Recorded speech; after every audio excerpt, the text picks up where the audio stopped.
ప్రపంచంలో ఎన్నో రకాల పరిశోధనలు జరుగుతూనే ఉన్నాయి. కానీ గతాన్ని మార్చగలిగే శక్తి ఉన్న ఒక పరికరాన్ని ఇంతవరకు ఎవరూ కనిపెట్టలేదు. Time travel phone. అవును, నేను చాలా సంవత్సరాల నుంచి టైం ట్రావెల్ చేయగలిగే ఫోన్ని కనిపెట్టడానికి ప్రయత్నిస్తున్నాను. ప్రెసెంట్ నుంచి పాస్ట్కి మాట్లాడగలిగే ఫోన్.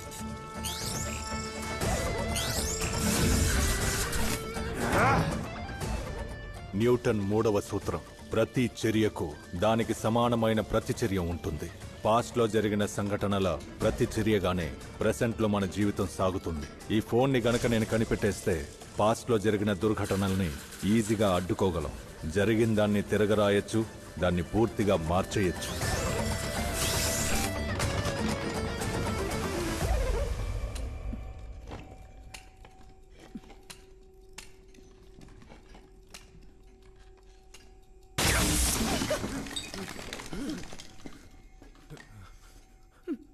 నువ్వెందుకు ఈ పనులు చేస్తున్నావు? ఇంకా ఎన్ని రోజులు ఏదో కనిపెడతానని మీ జీవితాన్ని పాడు చేసుకుని నా జీవితాన్ని పాడు చేస్తారు. ఇంకొద్ది రోజులే, దగ్గరకు వచ్చేసా. ఇదే మీరు ఆ రోజు కూడా అన్నారు. మీరు ఈ ఫోన్ ని ల్యాబ్ ని వదిలేసి నన్ను కార్ లో ఎగ్జామ్ కి తీసుకువెళ్ళుంటే నాకు యాక్సిడెంట్ అయ్యి కాల్ పోయేది కాదు. నేను ఎగ్జామ్ రాసి టీచర్ అయ్యి ఉండేదాన్ని. అందరూ తలరాత.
హలో జాను. జానునా? ఈ పేరు మీకెలా తెలుసు? నీ పేరు మాత్రమే కాదు, నీకు నచ్చిన కలర్ ఆకుపచ్చ, నచ్చిన సినిమా రత్నమాల, నీకు నచ్చిన సింగర్ ఘంటసాల, నీకు నచ్చిన స్వీట్ రవ్వలడ్డు. అవును, అయినా ఇవన్నీ నీకెలా తెలుసు? ఎవరు నువ్వు? నీ మొగుణ్ణే. మొగుడా? ఏమండి? ఏంటి మొగుడా? రే, ఎవరా నువ్వు? రే చిరంజీవి, ప్రతి సైంటిస్ట్ కి తెలియని ఒకే ఒక విషయం, తన ఆవిష్కరణ యొక్క రిజల్టే. అదేంటో నేను ఇప్పుడే నీతో చెప్తున్నాను. నువ్వు ఆవిష్కరిస్తున్న టైం ట్రావెల్ ఫోన్ సక్సెస్. నువ్వు ఏమంటున్నావు? అవును చిరంజీవి, ప్రపంచంలోనే మొట్టమొదటిసారిగా టైం ట్రావెల్ చేయగలిగే ఫోన్ ని మనం కనిపెడుతున్నాం కదా. ఇప్పుడు నేను నీతో మాట్లాడుతోంది ఆ ఫోన్ నుంచేరా. నువ్వే నేనురా, నేనే నువ్వురా. నేనే నువ్వు, నువ్వే నేనంటే నేను నీ పాస్ట్ నా, నేను నీ ఫ్యూచర్. ఇలా చూడు, ఈ రోజు జానకిని ఎగ్జామ్ కి ఒంటరిగా పంపించకు. నువ్వే కారులో తీసుకెళ్ళు. తను ఆశపడ్డట్టు టీచర్ అవ్వండి. పద వెళ్దాం.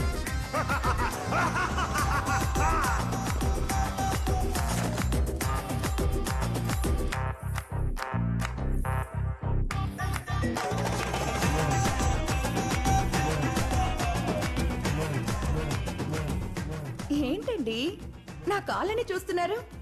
మీరేం దిగులు పడకండి, ఖచ్చితంగా ఈ ఆవిష్కరణ విజయవంతం అవుతుంది. ఆ తర్వాత ఈ ప్రపంచం మొత్తం మిమ్మల్ని మెచ్చుకుంటుంది. సరేనండి, ఈ కాఫీ తాగండి. ట్యూషన్ కి టైం అయింది. పిల్లలందరూ వచ్చేసారు, కిందకి వెళ్తాను. సక్సెస్. ప్రపంచంలోనే అతి గొప్ప ఆవిష్కరణల్లో ఒకటి నేను కనిపెట్టింది. రూల్ 1, ఈ ఫోన్తో వర్తమానం నుంచి గతానికి మాత్రమే కాల్ చేయగలం, భవిష్యత్తుకి కాల్ చేయలేం. రూల్ 2, ఈ ఫోన్ నుంచి పాస్ట్ లో ఉన్న ఏ నంబర్కైనా కాల్ చేయొచ్చు, కానీ ఒక రోజుకి ఒక నంబర్కి ఒకసారే కాల్ చేయగలం. మళ్ళీ అదే నంబర్కి కాల్ చేయాలంటే ముందు రోజు గాని తర్వాత రోజు గాని చేయగలం. రూల్ 3, ప్రకృతికి విరుద్ధంగా దీని తరంగాలు కాలాన్ని సమయాన్ని దాటుకుని వెళ్లడం వల్ల ఉరుమో మెరుపో అడ్డొస్తే కాల్ కట్ అవుతుంది. రూల్ 4, ఈ ఫోన్లో మొదటిసారి మాట్లాడేవాళ్లు భూ ఆకర్షణ శక్తి వల్ల నేల నుంచి కొంచెం పైకి ఎగురుతారు. ఆ కాల్ కట్ అయిన వెంటనే మళ్లీ నేల మీదకొచ్చేస్తారు. రూల్ 5, ఈ ఫోన్ నుంచి గతానికి మాట్లాడిన వాళ్ళకి మాత్రమే జరిగిందంతా గుర్తుంటుంది, మిగతా వాళ్ళకి ఏమీ గుర్తుండదు. ఇన్ని సంవత్సరాలుగా ల్యాబ్లోనే మగ్గిపోయిన నేను ఇక బయట ప్రపంచాన్ని చూడబోతున్నాను.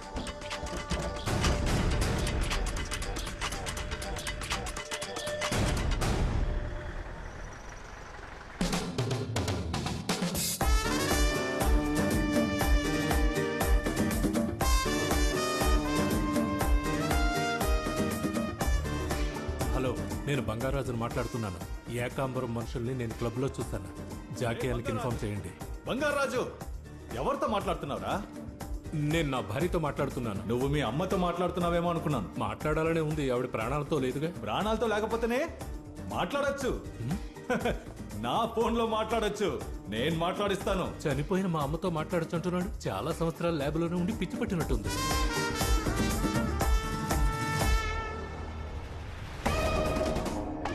రాయ్, ఎన్ని రోజులు వాడిని వదిలేసి తప్పు చేశాను. ఈ రోజు వాడు ఖచ్చితంగా క్లబ్కి వస్తాడు. మన ప్లాన్ ప్రకారం యాంటోని వేసేయాలి.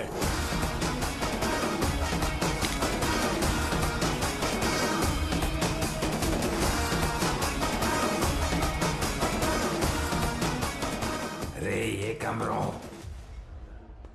ఏమయ్యా గౌరీశంకర్, భూమి పుట్టినప్పుడు పుట్టావు, ఎప్పుడు పెళ్లి చేసుకుని లైఫ్ లో సెటిల్ అయిపోతున్నావు? అమ్మాయిని చూసారా? అమ్మాయి కాదు, అబ్బాయి. అబ్బాయా? నా చెల్లెలి మొగుడు. ఏంటి జాకీ మారుతాండా?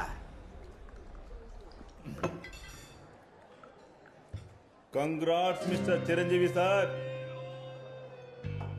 జీవితంలో ఒకటికి టైం వర్కౌట్ అవుతుందంటే ఆ దేవుడే కాల్ చేస్తున్నాడని అర్థం. కానీ ఒకే కాల్ తో టైం ట్రావెల్ చేయగలిగే ఫోన్ ని మీరు కనిపెట్టారు. ఆ ఫోన్ ని నాకు కనుక మీరు ఇచ్చారంటే ఈ దేశంలోనే మిమ్మల్ని అతిపెద్ద ధనవంతుని చేస్తాను. రే చైనా, నేను కనిపెట్టిన ఫోన్తో ఈ దేశం కోసం చనిపోయిన ఎంతో మందిని చావకుండా ఆపగలను. అప్పుడు నేను మాత్రమే ధనవంతుడు నవ్వను, నా దేశమే ధనిక దేశం అవుతుంది. జానీమా, ఆ ఫోన్ అన్నా ఇవ్వు, లేదా నీ ప్రాణాలన్నా ఇవ్వు. ఒక సైంటిస్ట్ తను అనుకున్నది ఎలా కనిపెడతాడో తెలుసారా? ఒక బిడ్డ కనిపించకుండా పోయిన తన తల్లిని వెతికి కనిపెట్టినట్టుగా ఆ బిడ్డ ఎంత కష్టపడి కనిపెడుతుందో తెలుసారా? అలా నేను కష్టపడి కనిపెట్టిన మా అమ్మని నా నుంచి లాక్కోవాలనుకుంటారా? ఈ అబ్బా!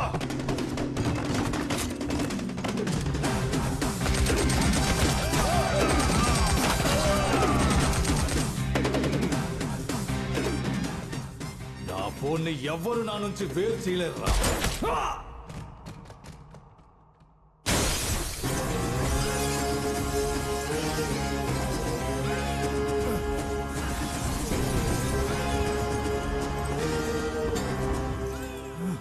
యాంటనీ,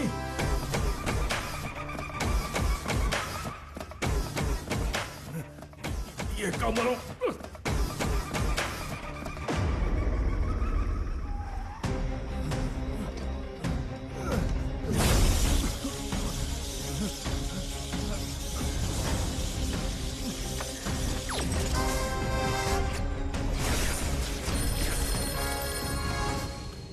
హలో అక్కడున్న చిరంజీవిని క్లబ్ కు వెళ్ళొద్దని చెప్పు. ఎవరు సార్ మాట్లాడేది? నేను ఎవరైతే నీకెందుకురా? క్లబ్ కు వెళ్ళొద్దని చెప్పు. సార్ ఎవరో తెలియదు కానీ మిమ్మల్ని క్లబ్ కు వెళ్ళొద్దని చెప్పారు. నా బామ్మర్ది అయి ఉంటాడు, వాడికి నేను తాగితే నచ్చదు. నేను ఈరోజు క్లబ్ కు వెళ్తాను, తప్పకుండా తాగుతాను. తప్పుకోరా. సార్ నేను ఎంత చెప్పినా వినకుండా క్లబ్ కు బయలుదేరారు సార్. చిరంజీవి, నిన్ను అయ్యో, ఒక రోజుకి ఒక నంబర్ కి ఒక్కసారే కదా చేయగలం. మళ్ళీ అదే నంబర్ కి కాల్ చేయాలంటే ముందు రోజు గానీ తర్వాత రోజు గానీ చేయగలం. నేను ల్యాబ్ కు ఫోన్ చేసింది 11 గంటలకి, నన్ను షూట్ చేసింది 12:30కి. షూట్ చేయకుండా ఆపగలను. హలో, అక్కడ రింగుల జుట్టు ఎర్ర కళ్ళదాలు వేసుకుని ఒకరు కూర్చుని ఉంటారు. ఆయన క్లబ్ నుంచి వెంటనే వెళ్ళిపోమను. మీరెవరు సార్? చిరంజీవిని చెప్పరా దద్దమ్మా. చెప్తాను సార్. సార్ మిమ్మల్ని వెంటనే ఇంటికి వెళ్ళిపోమంటున్నారు సార్. మీ ప్రాణాలకు ప్రమాదం అంట సార్. ఎవరు? శివరంజని అని చెప్పారు. శివరంజనియా? ఎక్కడుంది? కాదు, ఇక్కడ కాదు, ఫోన్ లో చెప్పారు సార్. ఫోన్లోనా? రేయ్, ఇక నుంచి ఎవరు ఎప్పుడు ఎక్కడ ఏ ఫోన్లోంచి మాట్లాడాలో నిర్ణయించేది నేనేరా. చాలా రోజుల తర్వాత సంతోషంగా ఉన్నాను. ఆ శివరంజని తర్వాత రమ్మను. ఇప్పుడు క్వార్టర్ తీసుకురా. క్వార్టరా? రేయ్, సార్ నేను ఎంత చెప్పినా వినట్లేదు సార్. చిరంజీవిని శివరంజని అన్నావు కదా, అదే రోజు మాట్లాడాను, తర్వాత రోజు మాట్లాడాను. ఇక నన్ను నేను ఎలా కాపాడుకుంటానా? ఒరే చెమట దత్తమ్మ!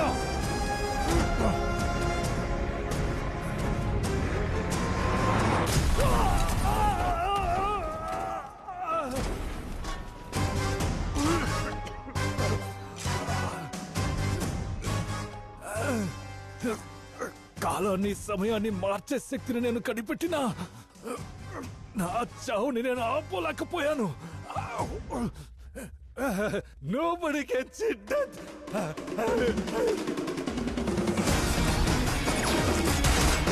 రికార్డ్ చేసుకో. Welcome to the world of Mark Antony boss. సిటీలో ఎంతమంది డాన్లున్నా డాన్లకే డాన్ ఇద్దరు. ఒకడు యాంటోనీ, ఇంకొకడు జాకీ. వీళ్ళిద్దరూ కూడా థిక్ ఫ్రెండ్స్. వీళ్ళిద్దరినీ ఎలాగైనా లేపేసి నెంబర్ 1 అవ్వాలని ఏకాంబరం అనే గ్యాంగ్స్టర్ గద్దలా కాచుకున్నాడు. స్టార్ట్ అయ్యింది పవర్ వార్. వాళ్ల మధ్య జరిగిన గ్యాంగ్ వార్ లో ఏకాంబరం తమ్ముడిని లేపేశారు. ఇక్కడే రివెంజ్ స్టార్ట్ అయ్యింది. వాడి తమ్ముడిని చంపినందుకు యాంటోనీని, జాకీని ఎలాగైనా చంపాలని ఏకాంబరం కసి మీదున్నాడు. యాంటోనీ, జాకీ కలుసున్నారనుకో, వాళ్ళని ఎవ్వరూ టచ్ చేయలేరు. ఒకరోజు జాకీ దందా విషయంగా ఏలూరు వెళ్ళాడు. ఏకాంబరం యాంటోనీని స్కెచ్ వేసి లేపేశాడు. వదులుతాడా జాకీ? ఏకాంబరాన్ని స్టేట్ మొత్తం వెతికాడు. ఏకాంబరం దొరుకుతాడా? కాలక్రమేణా జాకీ బీస్ట్ గా మారి సిటీలో ఉన్న మొత్తం అన్ని ఏరియాల్ని తన కంట్రోల్లోకి తెచ్చుకుని he became the God father.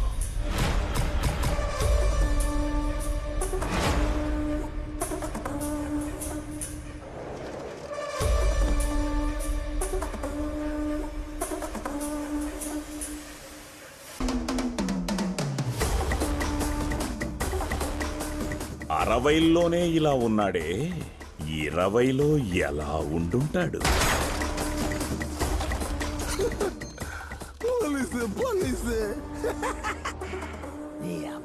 సిటీనే శాసిస్తున్న God father కి ఒకే ఒక లోటు. తన ప్రాణ స్నేహితుణ్ణి చంపిన ఏకాంబరం ఇంకా చిక్కలేదు అన్నదే. తన్నులు తిని చావకరా. ఏకాంబరం ఎక్కడున్నాడు చెప్పు.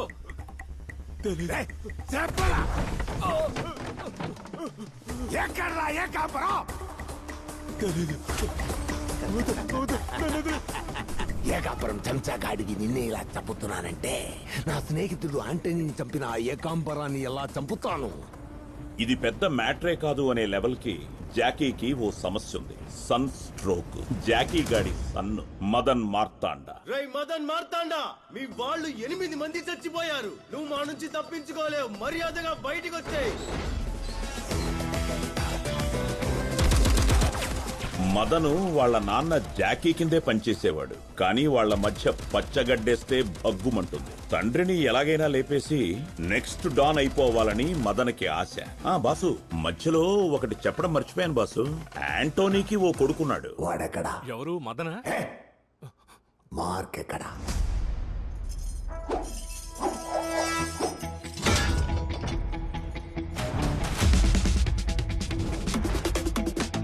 వీడే మార్క్ యాంటోనీ. జాకీకి కొడుకంటే వీడే. అమ్మా నాన్న లేనందువల్ల మార్క్కి జాకీనే గార్డియన్. మార్క్ ఉన్నాడే, వాడి బాబులా రౌడీ కాదు, వాడు మెకానిక్. మదను మార్కు చిన్నప్పటి నుంచే ఫ్రెండ్స్. మదన్ ఏదైనా గోలా గొడవ అంటే మార్క్ షెడ్ లో ఉన్న కారును తీసుకెళ్లిపోతాడు. మార్కుకి వృత్తే దైవం. కస్టమర్ కారుకి ఏమీ కాకూడదని వెనకాలే వెళ్లి హీరోయిన్ ని కాపాడినట్టు కార్ని కాపాడుకుని తీసుకొచ్చేస్తాడు.